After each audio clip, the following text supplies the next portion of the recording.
চাচাই গরম লবণ ঘন্টা নিয়ে বাদানো ফুলবে না। বহুদিন আগে একটা ছোট্ট গ্রাম ছিল।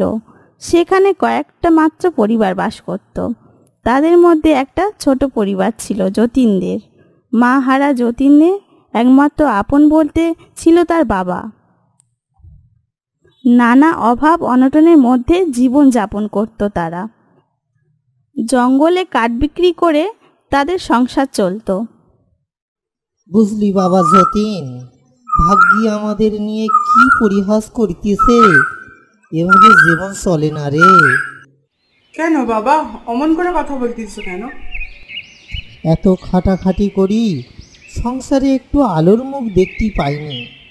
জঙ্গলে কাঠ বিক্রি করে কতবার রোজগার হয়। তোর যে পাঠশালায় পাঠাবো সে ক্ষমতা হয়ে উঠতেছে না। জীবনে তিতিক্ষার লেগে গেল। আমি বলি কি বাবা, চলো আজ থেকে আমিও তোমার সঙ্গে যাব। তুই যাবি বাবা? চল। বাড়িতে একা থাকবি কেন? হ্যাঁ বাবা চলো তাহলে।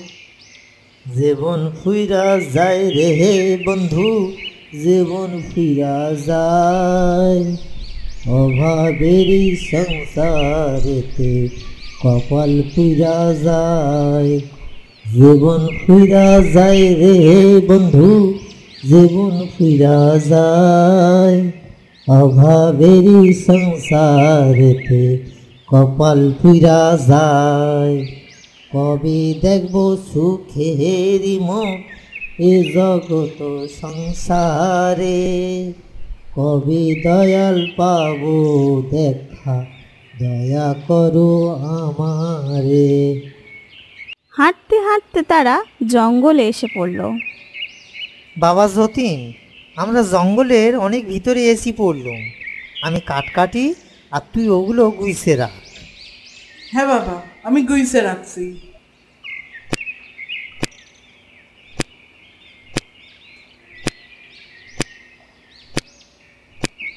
আচ্ছা বাবা, তুমি মধু ভাঙতে পারো? তাহলে আমরা মধু বিক্রি করে কিছু পয়সা রোজগার করতে পারবো। হ্যাঁ পারি, কিন্তু মৌসা পাবো কোথায়? বেশি জঙ্গলে ভিতরে যাওয়া যাবে না, বাঘ ভাল্লুকে খেয়ে ফেলবে। কিরে যতীন, আজ তুই এলি? কি ব্যাপার? বাপটা খেটি খেটি বেঁকি গেল, এতদিনে তোর মুরত হলো? হ্যাঁ গো মাধব কাকা, বাবার কষ্ট আমি আর দেখতে পাচ্ছি না। মা মরে যেতেই সেই থেকেই বাবা খেটেই চলেছে। তা বেশ, তা বেশ। জঙ্গলে আবার বেশিক্ষণ থাকিস নে বাপু, বাঘ শিয়ালের খাবার হয়ে যাবি।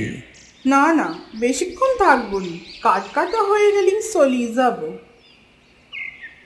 যতীন চল, কাঠগুলো গুছিয়ে বাড়ি ফিরি। কাল সকালে ওগুলো বিক্রি করে আসবো। হ্যাঁ বাবা চলো। সন্ধ্যাবেলায় ঘরে বসে বসে দুজনে, বাবা ও বাবা, আমাদের পড়ে থাকা জমিতে তুমি চাষ করতে পারো তো? যাই হোক, চালটা তো আর কিনতে হবে নি। সে তো অনেক আগে ভেবেছিলুম, কিন্তু বীজ কেনার টাকা হয়ে ওঠেনি। কারোর থেকেই ধার চেয়ে নিতে পারো তো? কে দেবে আমাকে ধার? এই অভাবের সংসার দেখি কেউ ধার দিতে আসবেনি। সে তো দেখতে পারো। ঠিক আছে, কাল সুবলদার থেকেই সে আনবো খন, যদি ভগবান মুখ তুলি চান। পরের দিন সকালে কাঠ বিক্রি করে সুবলের বাড়িতে যেতে যেতে বলল, সুবলদা বড় ভালো লোক, ওনার কাছ থেকে চাইলে না করতে পারবে না। আমার যতীনটাকে বড় ভালোবাসেন। যতীনটাকে সঙ্গে নিয়ে আসলে ভালো হতো। থাক, এসেই পড়েছি যখন চেয়েই দেখি। সুবলদা, ও সুবলদা, বাড়িতে আসো। কে রে নিবারণ? হ্যাঁ দাদা। তা সব কুশল তো?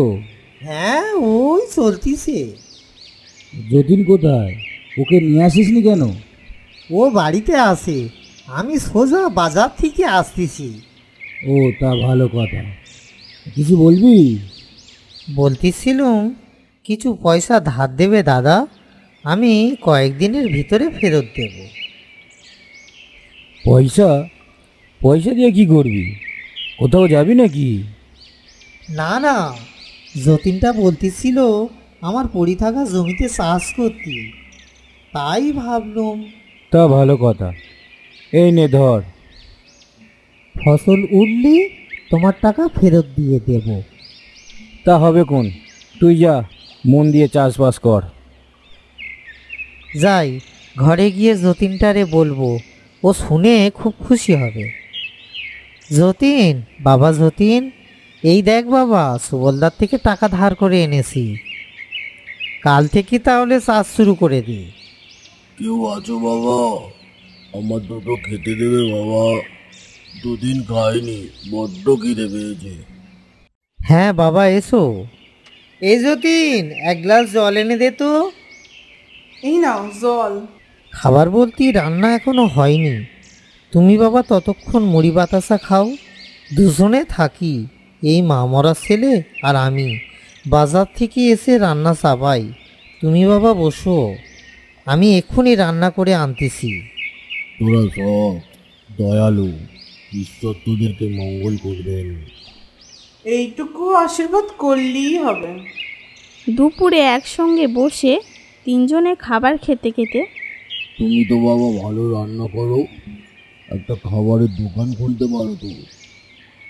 বাবা, এখানে মানুষ ঠিকমতো খেতে পাচ্ছে না, আবার খাবার কিনি খাবে। আচ্ছা, আমি আসি। একটা কথা তোদেরকে বলে রাখি, শোন, সৎ থাকবি, সারা জীবন সফল হবি। পরের দিন সকালে দুজনে মাঠে বীজ ছড়িয়ে এলো।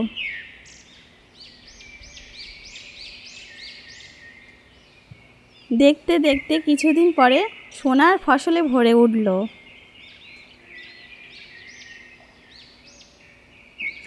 আমাদের সুখের দিন এলো বাবা, মাঠ ভইরা খুব সুন্দর সোনার ফসল ফলিছে। এবার মনে হয় আমাদের দুঃখ ঘুচলো। সেই দিন রাতে খুব ঝড় বৃষ্টি শুরু হলো। আমাদের কপালে সুখ নেই রে বাবা, আমাদের কপালে সুখ নেই, সব ধান মনি হয় মাঠেই নষ্ট হয়ে গেল। না বাবা, ভেঙে পড়লে হবেনি, সকালেই আমরা সব ধান তুলে নিয়ে আসবো। না রে, অত ধান আমরা একদিনে নিয়ে আসতে পারবো নি। ও ঠিক হয়ে যাবি বাবা। বৈকেলে যদি আবার বৃষ্টি হয় তাহলে আর দেখতে হবে নি, মাঠের ধান মাঠেই নষ্ট হয়ে যাবে। দুজনে যতটা পারবো নিয়ে চলিয়ে আসতে হবে, না হলে সব নষ্ট হয়ে যাবে। মাঠে এসে জলে ভরে থাকা ধান দেখে নিবারণ বলল, হায় হায় রে, এ কি সর্বনাশ হলো আমার। ধান কেটে তারা সন্ধ্যায় বাড়ি ফিরল। সারাদিন ধরে দুজনে অর্ধেকটাও ধান কেটে আনতে পারিনি, আবার মেঘ করিয়ে আসতেছে, কি হবে ভগবানই জানে। আবার কালকে যাবো বাবা। হ্যাঁ, কাল যেতে হবে, কতটা ধান পাবো, সব মাটিই ঝরে যাবে। আচ্ছা বাবা, আমার মাথায় একটা বুদ্ধি আসছে, আমরা যতটা পারি ধান তুলে নিয়ে আসবো, আর ওই জমিতে কিছু মাছের বাচ্চা ছেড়ে দেব। এবার থেকে আমরা মাছ চাষই করব। কথাটা তো মন্দ বলিস নে। ভগবান যা করিছে ভালোর জন্যই করিছে। এইভাবে তারা ধান খেতে মাছ চাষ শুরু করে দিল।